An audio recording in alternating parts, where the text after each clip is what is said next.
आज का हमारा टॉपिक है माइटल स्टेनोसिस। माइटल स्टेनोसिस क्या होता है और कौन-कौन से इसके इंपॉर्टेंट पॉइंट्स हैं, तमाम की तमाम डिटेल को देखने लगे हैं एग्ज़ाम पॉइंट ऑफ व्यू से, और कैसे-कैसे हम लोगों ने क्वेश्चंस को टैकल करना है, इसके केस कैसे प्रेज़ेंट होंगे, इस तमाम की तमाम डिटेल को आज देखेंगे। तो आइए स्टार्ट करते हैं high yield points about mitral stenosis. Mitral stenosis is a condition in which mitral valve not open easily. तो mitral valve को समझ लेते हैं, mitral valve असल में है क्या। यहाँ पे हार्ट की एनाटॉमी आपको दिखाई गई है, तो लेफ़्ट एट्रियम और लेफ़्ट वेंट्रिकल के दरमियान में जो वाल्व होता है उसको mitral valve बोलते हैं। हार्ट के मुख्तलिफ चैम्बर्स के दरमियान में वाल्व्स मौजूद होते हैं, जैसा कि राइट एट्रियम और राइट वेंट्रिकल के दरमियान में ट्राइकस्पिड, और जब ब्लड पल्मोनरी आर्टरी के अंदर जाता है वहाँ पे पल्मोनरी वाल्व, और जब बॉडी की तरफ जाता है तो वहाँ पे एओर्टिक वाल्व मौजूद होता है। आज हम जिस वाल्व की बात करने लगे हैं उसका नाम है मिटरल वाल्व, जो कि लेफ़्ट एट्रियम और लेफ़्ट वेंट्रिकल के दरमियान में मौजूद होता है। अब गाइस एक पॉइंट तो आपने ये याद रखना है कि इस वाल्व की हो गई है स्टेनोसिस, तो ब्लड अब लेफ़्ट एट्रियम से लेफ़्ट वेंट्रिकल की तरफ नहीं जा पाएगा ईज़िली, तो यहाँ पे ब्लड का प्रेशर इंक्रीज़ होना स्टार्ट हो जाएगा। जब यहाँ पे ब्लड का प्रेशर इंक्रीज़ होना स्टार्ट हो जाएगा तो हमें सिम्पटम्स देखने को मिलेंगे। एक बात, दूसरी बात आपने ये याद रखनी है कि ये प्रॉब्लम कौन-सी फ़ेज़ की है ये। तो कार्डियक साइकिल की हमारे पास 2 मेन फ़ेज़ेज़ होती हैं, एक सिस्टोलिक और एक डायस्टोलिक। डायस्टोली एक ऐसी फ़ेज़ होती है जिसके अंदर ब्लड लेफ़्ट वेंट्रिकल के अंदर फ़िल होता है, और हमारे पास सिस्टोली ऐसी फ़ेज़ होती है जब यहाँ से ब्लड निकल के बाहर को बॉडी की तरफ जाता है। तो मिटरल वाल्व कब खुला होना चाहिए, ज़रा सोचिए। डायस्टोली के अंदर या सिस्टोली के अंदर? ऑफ़ कोर्स डायस्टोली के अंदर, जब ब्लड लेफ्ट वेंट्रिकल के अंदर फ़िल होना चाहिए। तो mitral stenosis is a diastolic problem. हमारा पॉइंट नंबर 2 है, mitral stenosis is a diastolic problem. I will tell you why this is important to know कि ये डायस्टोलिक प्रॉब्लम है या सिस्टोलिक प्रॉब्लम है। ऑस्कल्टेशन जब हम करेंगे तो हमें क्या सुनाई देगा? A rumbling diastolic murmur with an opening snap. अगर तो केस के अंदर rumbling diastolic murmur with an opening snap दिया हो तो समझ लें एग्जामिनर आपके ऊपर मेहरबान है और आपको बताना चाह रहा है कि माइटल स्टेनोसिस है, भाग के क्लिक कर लो। या इसके अलावा हमें दे सकता है D crescendo mid late diastolic murmur following the opening snap. तो परेशान नहीं होना, मैं आपको बताता हूँ, आप लोगों की फिंगर टिप पे हो जाएंगे ये चीज़ें जो मैं भी बता रहा हूँ। थोड़ा आगे बढ़ते हैं, उसके बाद मैं इनके ऊपर आता हूँ, इन मेंबर्स के ऊपर।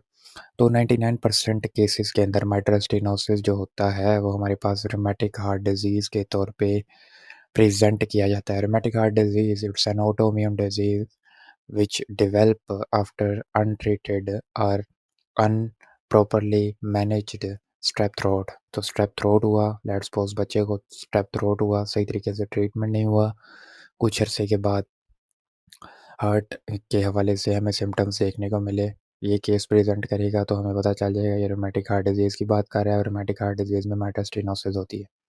ओके, 99% केसेस में mitral stenosis का केस ऐसे ही प्रेज़ेंट होगा। या वो कैसे प्रेज़ेंट कर सकता है? बहुत रेयर केसेस के अंदर प्रेगनेंसी में पूछ सकता है। ओप्स एंड गायनी का case, mitral stenosis can emerge during pregnancy due to increase plasma volume. तो यहाँ पे कुछ बातें आपने याद रखनी है कि पेशेंट को सिम्पटम कब ज़ाहिर होंगे? पेशेंट को सिम्पटम्स सेकंड ट्राइमेस्टर में ज़ाहिर होंगे, नंबर 1 पॉइंट। क्यों ज़ाहिर होंगे? क्योंकि उस टाइम प्लाज़्मा का वॉल्यूम बढ़ चुका होता है, ब्लड का वॉल्यूम बढ़ चुका होता है उस टाइम, इसलिए ज़ाहिर होते हैं, जिसकी वजह से ओवरलोडिंग होती है हार्ट के ऊपर। और नंबर 3 पॉइंट, ये कुछ ऐसा नहीं होगा कि न्यूली ऑनसेट डिज़ीज़ होगी, बल्कि ये इस वजह से होता है कि कोई माइल्ड सा mitral stenosis पेशेंट को पहले भी है, लेकिन वो हमारे पास एसिम्प्टोमेटिक है। लेकिन जैसे ही मोर ब्लड का वॉल्यूम बढ़ा, पूलिंग हुई ब्लड की बहुत ज़्यादा बॉडी के अंदर इन the second trimester I would say again, तो हमारे पास ये सिम्प्टोमेटिक हो गया। पेशेंट डायस्टोलिक मरमर के साथ प्रेज़ेंट कर सकता है, पेशेंट डिस्पनिया के साथ प्रेज़ेंट कर सकता है। तो हम सोच सकते हैं mitral stenosis के बारे में। लास्टली हमारे पास mitral stenosis कैसे प्रेज़ेंट होगा? तो ये हमारे पास as a case about marantic endocarditis के तौर पे, जिसको नॉन बैक्टीरियल थ्रोम्बोटिक एंडोकार्डाइटिस भी बोलते हैं, NBTE, जो कि हमारे पास कैंसर और SLE के अंदर देखने को मिलता है। एक हमने एंडोकार्डाइटिस पढ़ा हुआ है जो कि इन्फेक्टिव एंडोकार्डाइटिस होता है, जो कि बैक्टीरियल होता है, और वो हमारे पास बैक्टीरियल इन्फेक्शन होती है उसके अंदर। लेकिन यहाँ पे बैक्टीरियल इन्फेक्शन नहीं होगी, बल्कि यहाँ पे ऑटो इम्यून रिस्पॉन्स होगा, लाइक इन एसएलई और in cancer in which exaggerated response is developed by the body. अब आते हैं हम लोग अपने ये मरमर्स की तरफ। मरमर्स क्या होते हैं? मरमर्स हम लोग जब हार्ट को ऑस्कल्टेट करते हैं तो कुछ वॉइसेस प्रोड्यूस होती हैं, जैसा कि लब डब। ये वॉइसेस क्यों प्रोड्यूस होती हैं? ये वॉइसेस इसलिए प्रोड्यूस होती हैं कि वाल्व्स जो होते हैं हमारे पास बंद हो रहे होते हैं। जब हमारे पास माइट्रल और ट्राइकस्पिड वाल्व बंद होंगे, let me show on the image. तो जब हमारे पास ये दो वाल्व माइट्रल और ट्राइकस्पिड वाल्व क्लोज होंगे, ये वाल्व जो होते हैं ये पेयर्स के अंदर क्लोज होते हैं। जब ये दो पेयर के अंदर क्लोज होंगे तो S1 लब की वॉइस प्रोड्यूस होगी जो कि हम सुन सकते हैं। और जब एयोर्टिक और पल्मोनरी वाल्व क्लोज होंगे तो एक और वॉइस प्रोड्यूस होगी जिसको S2 बोलते हैं, जिसको हम डब बोलते हैं। तो लब डब ये दो वॉइसेस प्रोड्यूस होती हैं because of the closure of these valve. अगर आपका S1 और S2 का कंसेप्ट क्लियर हो गया तो मरमर ऐसा एबनॉर्मल साउंड होता है जो S1 या S2 के दरमियान प्रोड्यूस हो, यानी कि एक तो वॉइस है लब डब, इसके अलावा अगर कोई हमें हर्ष सी वॉइस सुनाई दे तो उसको हम बोलते हैं ये मरमर है। ये क्यों होता है? ये एबनॉर्मल मूवमेंट ऑफ ब्लड की वजह से होता है।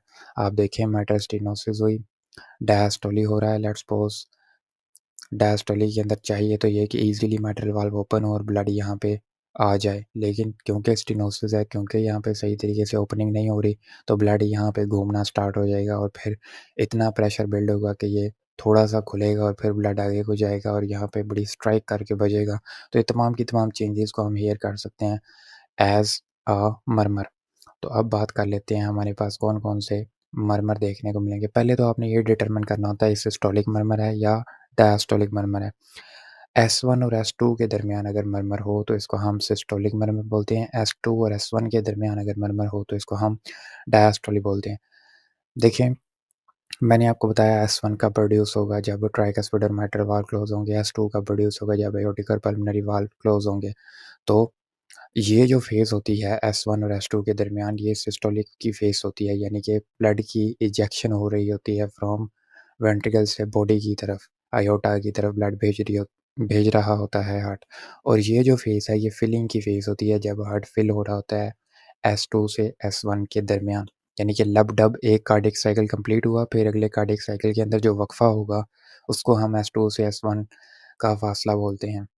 और इसके दौरान लेफ्ट वेंट्रिकल की फिलिंग हो रही होती है, माइट्रल वाल्व को ओपन होना चाहिए लेकिन यहाँ पे ओपन नहीं हो रहा सही तरीके से, जिसकी वजह से हमें मरमर सुनाई दे रहा है। अब बात करते हैं इस मरमर को हमने कुछ टुकड़ों के अंदर तकसीम कर लेते हैं ताकि हमारे पास ये आसानी से हमें डाइजेस्ट हो जाए। पहले तो हमने देखना होता है डायस्टोलिक है या सिस्टोलिक है। हमने अगर ये जानना हो कि ये मरमर डायस्टोलिक है या सिस्टोलिक है, ये रूल पूरे के पूरे mitral stenosis, mitral regurgitation, tricuspid regurgitation, आप लोग कहीं पे भी एओर्टिक स्टेनोसिस, एओर्टिक रिगर्जिटेशन कहीं पे भी अप्लाई कर सकते हैं, आपका आंसर सही निकलेगा 100%। आपने ये देखना है प्रॉब्लम डायस्टोलिक है या सिस्टोलिक है। अगर तो वो प्रॉब्लम डायस्टोलिक है, जैसा कि हमारे केस के अंदर है माइट्रल स्टेनोसिस, क्यों? क्योंकि हम चाहते हैं हमें पहले ये पता हो कंडीशन क्या है, ये एब्नॉर्मैलिटी क्या है, माइट्रल स्टेनोसिस है, यानी कि सही तरीके से माइट्रल वाल्व ओपन नहीं हो रहा, तो हमें ये पता होना चाहिए माइट्रल वाल्व ओपन कब होना चाहिए, डायस्टोली के अंदर या सिस्टोली के अंदर। तो माइट्रल वाल्व ओपन डायस्टोली के अंदर होना चाहिए। तो मरमर भी कौन सा सुनाई देगा? ऑफ कोर्स डायस्टोलिक मरमर सुनाई देगा। आप रंबलिंग डायस्टोलिक मरमर देख लें या D crescendo mid late diastolic murmur देख लें तो डायस्टोलिक का वर्ड जो है वो कॉमन है। और क्या कॉमन चीज़ है? और है हमारे पास ओपनिंग स्नैप। ओपनिंग स्नैप क्यों हो रही है? मैंने आपको बताया इस इमेज के अंदर के लेफ्ट एट्रियम से लेफ्ट वेंट्रिकल की तरफ ब्लड आ रहा है यहाँ पे, लेकिन माइट्रल वाल्व क्योंकि सही तरीके से ओपन नहीं है तो यहाँ पे प्रेशर बिल्डअप होगा, ब्लड जाना तो चाहता है, जोर लगा रहा है लेफ्ट एट्रियम, जोर लगाते लगाते एक पॉइंट आएगा कि वो कुछ ना कुछ माइट्रल वाल्व को खोल लेगा। जैसे ही उसने कुछ ना कुछ माइट्रल वाल्व को खोलना है, हुश की आवाज़ आनी है जिसको हम बोलते हैं ओपनिंग स्नैप। ओके, तो यहाँ पे अगर आप इमेज के अंदर देखें तो ये ओ एस का मतलब है ओपनिंग स्नैप। यहाँ पे आपको ओपनिंग स्नैप देखने को मिल रही है, इसका मतलब होगा थोड़ा सा मेटल वाल्व ओपन हो गया because of the pressure from left atrium. यहाँ पे भी देखिए आप ओपनिंग स्नैप हुई जिसकी वजह से माइट्रल वाल्व जो कि सही तरीके से ओपन नहीं हो रहा था, जोर लग के ओपन हुआ थोड़ा सा, तो ओपनिंग स्नैप प्रोड्यूस हुई। तो दोनों के अंदर rumbling diastolic murmur with an opening snap और decrescendo mid late diastolic murmur following the opening snap, दोनों की बात मैं कर रहा हूँ। दोनों के अंदर डायस्टोलिक भी सेम है, दोनों के अंदर ओपनिंग स्नैप भी सेम है। डिफरेंस क्या है, एक है रंबलिंग और एक है डिक्रेशेंडो मिड लेट। रंबलिंग का मतलब होता है सिंपल सा कि कंटिन्यूस होगा, मरमर हमारे पास कंटिन्यूस होगा। जैसे ही ओपनिंग स्नैप हुई आप देखें ये वॉइस जो है ये मुसलसल आ रही है और फिर उसके बाद थोड़ी सी बढ़ जाती है और फिर अगला साइकिल स्टार्ट हो जाता है। रंबलिंग का वर्ड कब होगा, ये सवियर किस्म की सिचुएशन के अंदर होगा। जब भी माइटल स्टेनोसिस सवियर होगी तो ये वॉइस प्रोड्यूस होती रहेगी। आप समझ रहे ना, सिंपल सी बात है कि वो सवियरली टाइट है माइटल वाल, तो पहले थोड़ा सा ओपन हुआ, अब जब ब्लड निकल रहा है तो बड़ा टर्बुलेंट टाइप का ब्लड निकल रहा है, बड़ी तेज़ी के साथ, जैसे कि पाइप के आगे हाथ रखते हैं तो बड़ी स्पीड से निकलता है पानी उसमें से, बिल्कुल ऐसे ही। तो रंबलिंग वॉइस प्रोड्यूस होगी जब हम ऑस्कल्टेट करेंगे, बड़ी कंटिन्यूस होगी। अगर तो सिचुएशन सीवियर है तो ये मरमर हमें देखने को मिलेगा। अगर सिचुएशन थोड़ी सी माइल्ड है तो क्या होगा, decrescendo mid late diastolic murmur following an opening snap. Opening snap तो आपको मैंने बता दिया क्या होगी, डायस्टोलिक क्यों है ये भी आपको बता दिया। डिक्रेशेंडो क्या होता है गाइज, ये वॉइसेस होती हैं मरमर की। कुछ मरमर हमारे पास जब प्रोड्यूस होते हैं वो बिल्कुल स्मूथ होते हैं, मतलब कि कंटिन्यूस होते हैं, जैसा कि ऐसे स्ट्रेट लाइन, जैसे कि रंबलिंग मैंने आपको दिखाया। और कुछ मरमर होते हैं यकदम ही तेज़ होते हैं, जैसे ऐसे तेज़ होंगे, इस चीज़ को हम और कुछ मरमर होते हैं तेज़ होके स्लो की तरफ जाते हैं, जैसा कि तो ये डिफरेंट हम लोगों ने नेमिंग की हुई है जब हम ऑस्कल्टेट करते हैं उसकी सेंसेशन के बेस के ऊपर।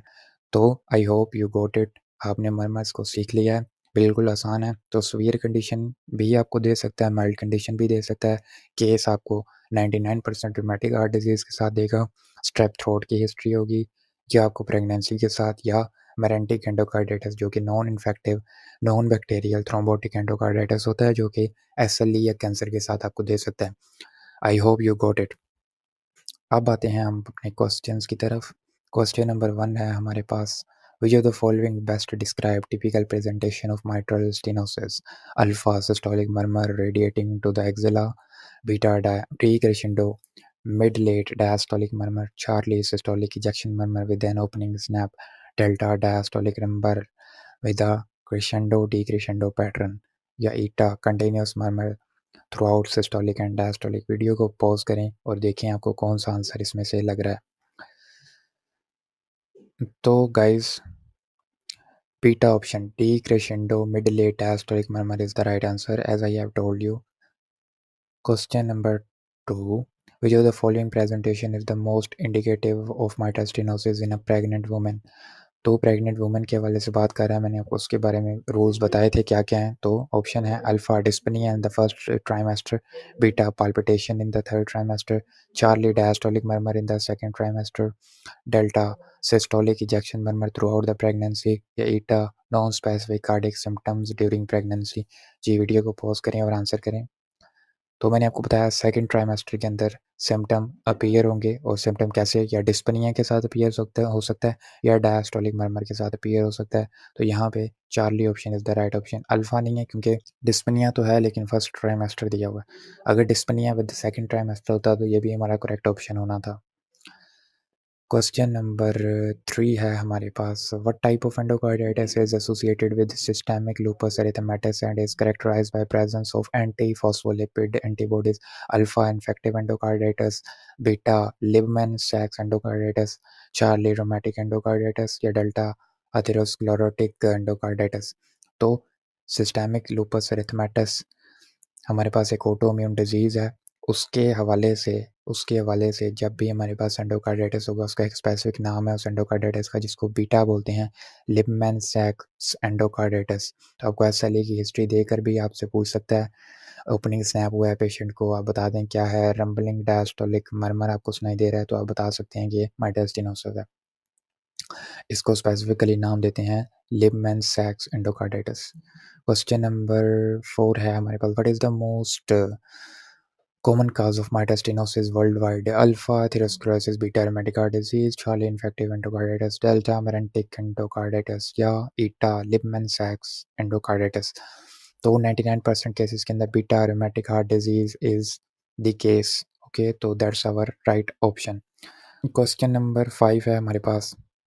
In a patient with a history of rheumatic fever during childhood which has presented as mitotic agitation, what is the likely progression of valvular pathology as observed in adulthood?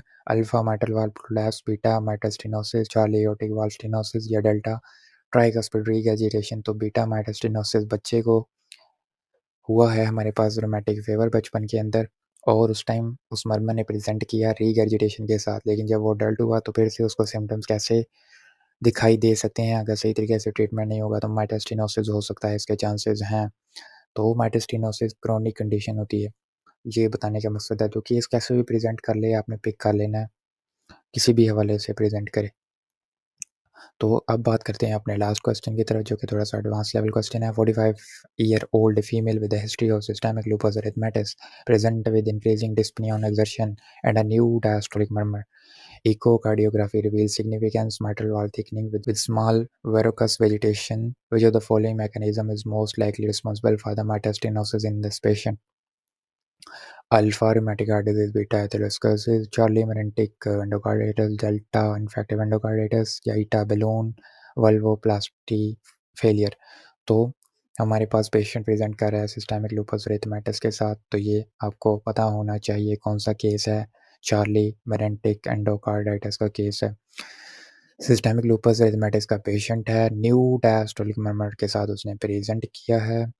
Echocardiography ने भी हमें बता दिया mitral valve की thickening हुई हुई है, और इसके अंदर स्मॉल वेरुकस वेजिटेशन देखने को मिली है। वेजिटेशन का लफ्ज़ हमारे पास एंडोकार्डाइटिस के अंदर यूज़ होता है, इन्फेक्टिव एंडोकार्डाइटिस के अंदर, और इसके अंदर क्या फ़र्क है? इन्फेक्टिव एंडोकार्डाइटिस जो कि बैक्टीरिया की वजह से होती है, वहाँ पे वेजिटेशन लार्ज और फ्लोपी होगी, केस के अंदर लिखा होगा, लेकिन यहाँ पे हमारे पास स्मॉल किस्म की वेजिटेशंस देखने को मिलती हैं। ऐसे हम डिफरेंशिएट कर सकते हैं इस चीज़ को। तो guys I hope you got it, and आपको कुछ नई चीज़ें सीखने को मिलेंगी। बाकी हम मज़ीद प्रैक्टिस करेंगे तो आपको चीज़ें हो जाएंगी। रूल ऑफ थम्स मैंने आपको बता दी हैं, ये चीज़ें हैं, उनको अप्लाई करते जाएँ, डिफरेंट क्वेश्चन करते जाएँ, आपके स्किल्स मज़ीद बिल्ड होंगे, क्योंकि it's a vast subject and you have to practice by yourself also. मैं यहाँ पे मेन चीज़ें तो रिफ्लेक्ट कर सकता हूँ, लेकिन तमाम की तमाम नहीं। आपको रूल्स बता दिए हैं, इन्हीं के ऊपर ही सारी गेम चलती है, इन्हीं के ऊपर ही खेलें, आपको आसानी होगी। तो हमारे चैनल को सब्सक्राइब करें, लाइक करें, हमारी वीडियो को शेयर करें।